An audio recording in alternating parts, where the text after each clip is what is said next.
Hey everyone, welcome back to another episode of Ask a GM. This is our first post-PAX episode. So I mostly recovered from being sick at PAX, but it did happen this year after 6 years of going. They finally got me. We're back with another episode though, so as always, leave your questions in the comments below. If you have a question for the next episode, hardware related ideally, but if it's games, we'll take that too. And we'll hopefully address it in the next episode. So a few things, housekeeping to get to before the questions. First of all, this is the Roswell Cullinan case. We saw this at Computex. You may remember it has been impossible to get and basically vanished after Computex, but it's here now. So we have one of the first models of the case, and we will be reviewing it this week. So do check back for that. The case is from, I guess, just looking at it from a perspective of Roswell's case history, this is one of the most exciting ones that they've made recently, and it does actually kind of keep at the front end of some of the industry trends with tempered glass on the both sides. Actually, left side I'm not too sure about, but right side's good, front's good, kind of like the IY Power Element. This would be the DIY version of that in some ways. So we'll be looking at that this week. Just wanted to bring that up separately, and that's because a lot of people said they liked it in our Computex coverage and that it never was heard from again. So it does exist. This is just because it's cool. We got one of these at PAX. So they give USB keys to media with a media kit on it. That normally has B-roll, gameplay footage, photos, screenshots. This is the one from the Warhammer team for Dawn of War 3, which we already posted that on the channel. But it's just a chainsaw sword, basically, or chainsword. So just kind of a neat thing that we're going to be putting on the shelf in the background of some of our DIY video shoots we do. So that stuff aside, cool stuff aside, the first question is from Exiled Storm. Definitely seen you around before. Exiled Storm says, hey Steve, would you ever consider testing with lower end CPUs occasionally to see the effect that they have on your results in a more real world scenario? Not everyone's rocking an X99 system, suggesting an i5 or FX chips. And then says, I understand it's a lot of work. So yes, we have considered it and we have done it. Generally, let me explain a few things here.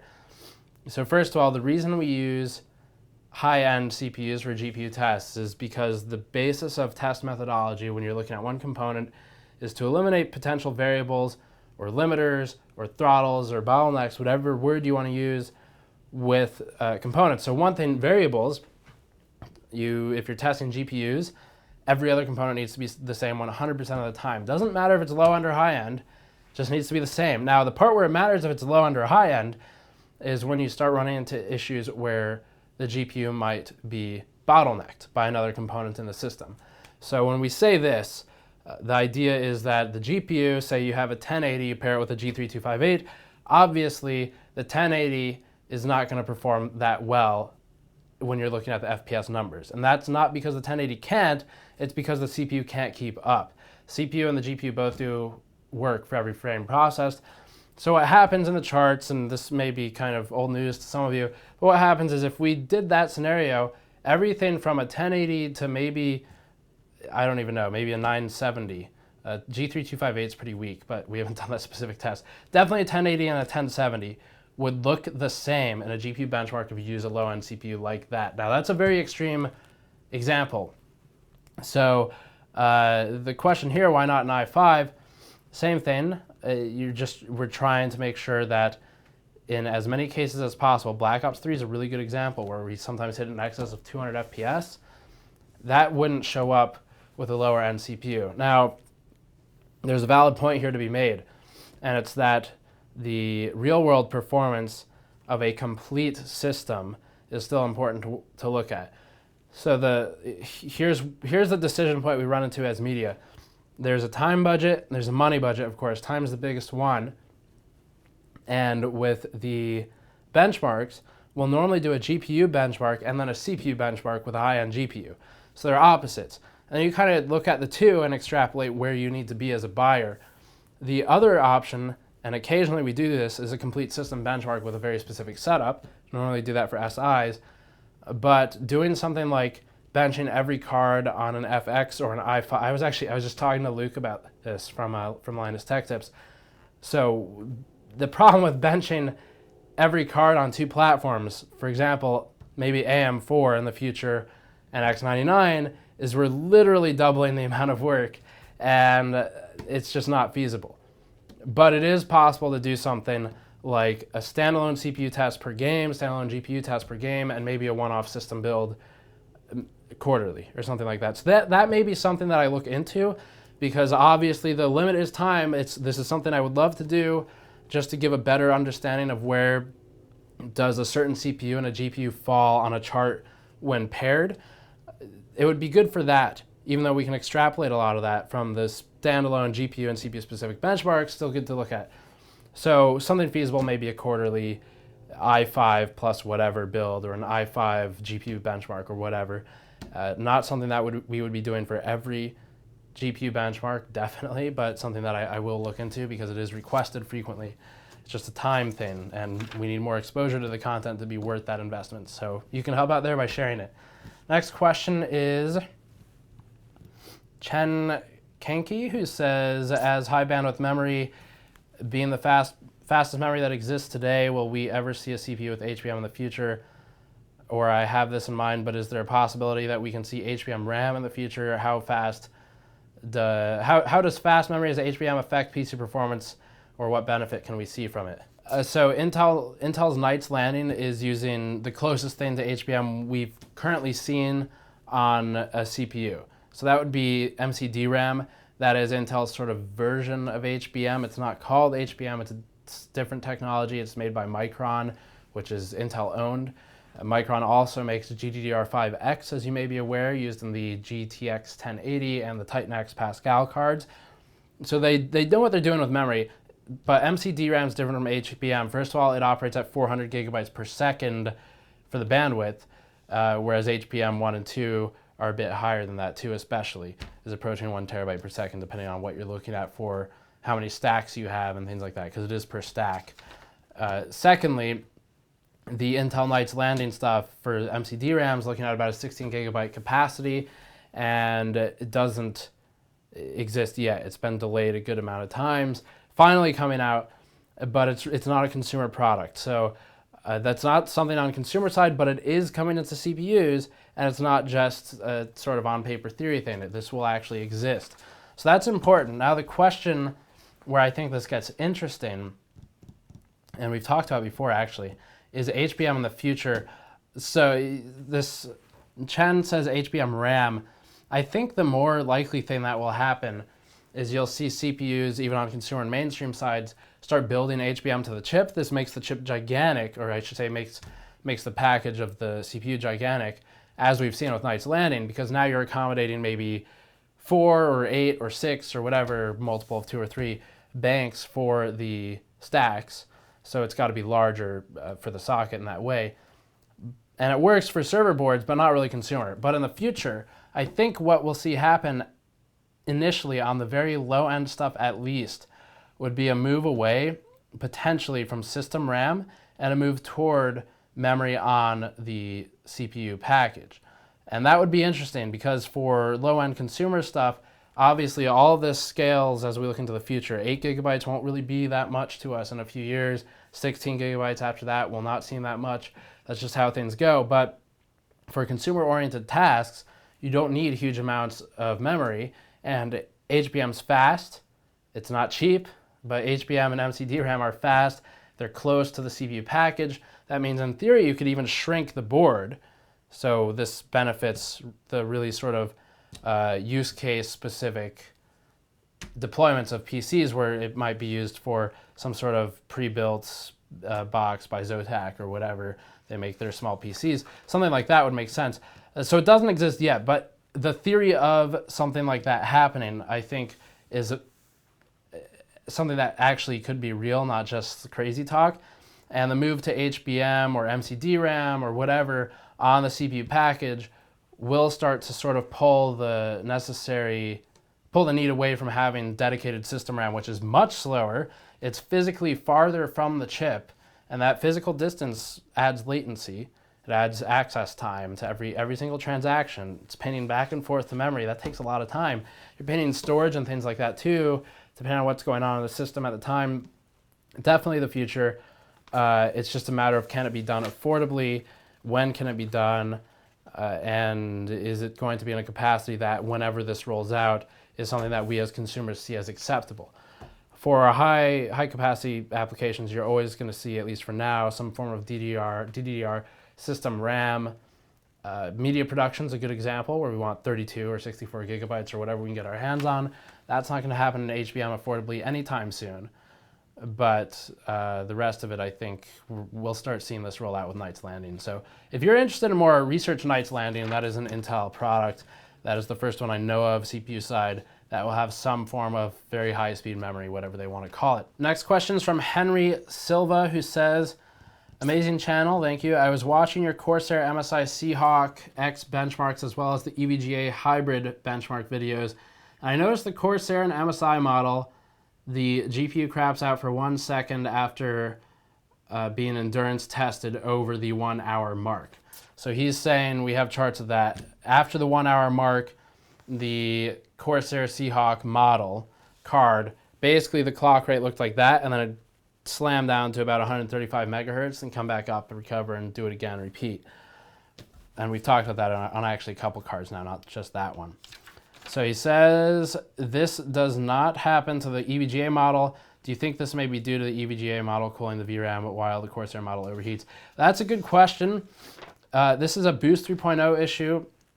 To my understanding, I've been talking to NVIDIA about this for a few weeks now. We've decided to start just benchmarking cards on our own and try and figure out if there's a pattern. I have duplicates of cards now, so we can start collecting multiple data sets for one card. So here's the issue at a top level. First of all, the question, is it the VRAM cooling? I don't know. I don't think so, but I don't know. Secondly, Boost 3.0 works a little differently from Boost 2.0 in how the clock rate responds to different variables. So the variables it looks at are thermal, power, and voltage, which I guess is part of power, but mostly thermal and power. So when we see the Titan X Pascal card, we liquid cooled it and the clock rate increased by 200 megahertz in every application we tested. That happens because there was a thermal limitation on the Titan X Pascal by using its stock cooler. So it was operating within spec. It was operating as defined by NVIDIA, but the spec could be higher if you put a better cooler on it, i.e. a liquid cooler. So 200 megahertz gain. That megahertz gain is because of Boost. It's because the GPU is no longer sitting at a fixed clock rate. It throttles down very low. It should be never below 150 megahertz when idle. That's basically off. No 3D clock there. But when you cool it with this better solution, suddenly you get more sort of megahertz out of the clock. The other issue is power. So once we got that extra 200 megahertz on the Titan X Pascal, the next limit we were hitting was power availability or voltage for stability on the overclock, if overclocking. So those two factors are the primary contributors to how a clock responds to Boost. But as for the drops we're seeing, they are dropping too low based on the NVIDIA spec. So NVIDIA was telling us should never drop to the 135, 115 numbers we're seeing in some cases, like that Corsair Seahawk card. That's far too low. That is visible in game, and it's normally in the 0.1% lows and 1% lows minimally because it is about 1 second. So you're not going to see it averaged out over a 2 hour period, of course. It just gets smoothed over. So what does that mean? Well, it means that NVIDIA's answer to us was every GPU is different now, even if we have 4 GTX 1080s, all Founders Edition, we benchmark all of them, there will still be an FPS range, maybe 1 or 2 FPS on either side of an average between the cards, and that's because GPU Boost 3.0 looks at all these different variables on the silicon itself. Silicon's made differently, some of it's made better than others, and those small changes now are dictating clock rate differences.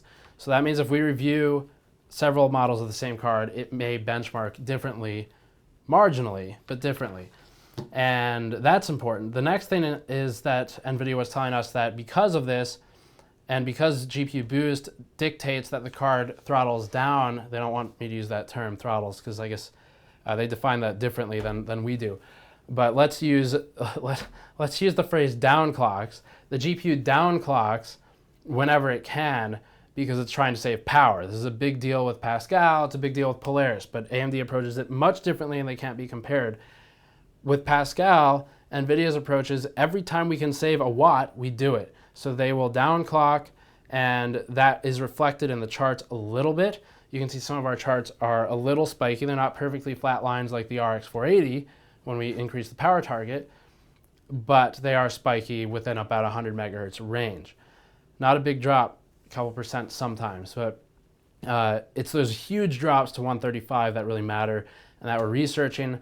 The answer to your question is I don't think it's just the VRAM plate, because we've seen this behavior on a few cards now, the 1060 included. The Titan X Pascal didn't drop this hard. It dropped, but not this hard. So I need to research it more. NVIDIA was helpful to a point, and there was a limit to the help I was getting that I could sort of, I guess, integrate into our content without just testing myself. So we're testing it ourselves now to validate everything. Once I have a big data set, I'm going to go back to NVIDIA and say, okay, I've done what you suggested. Now that we're clear that this isn't a software issue or whatever, can you tell me more? Because there's only so much that I can figure out, obviously, on my own. There's a lot going on with Boost 3.0. So we will have to report back and see what we find based on their further support, hopefully. Next question. FD says, hello, Steve, great video as always. I was wondering whether or not a window on a case could significantly impact temperatures, and if their material along with the number of windows made a difference. Do full glass cases have advantages or disadvantages? I should throw this in too. FD also says, I know you don't review cases often, but any insight would be appreciated. We used to review cases a lot, and I'm getting back into it. There's been non-stop video cards for 6 months. So we are getting back into it with this one soon, and then Silverstone soon after that. So first of all, different types of glass and different glass. This is tempered. Normally you're using acrylic. So the tempered glass here is 4 millimeters thick. It's significantly thicker than acrylic. Does the glass or the window impact cooling though? The answer is not really. So couple factors.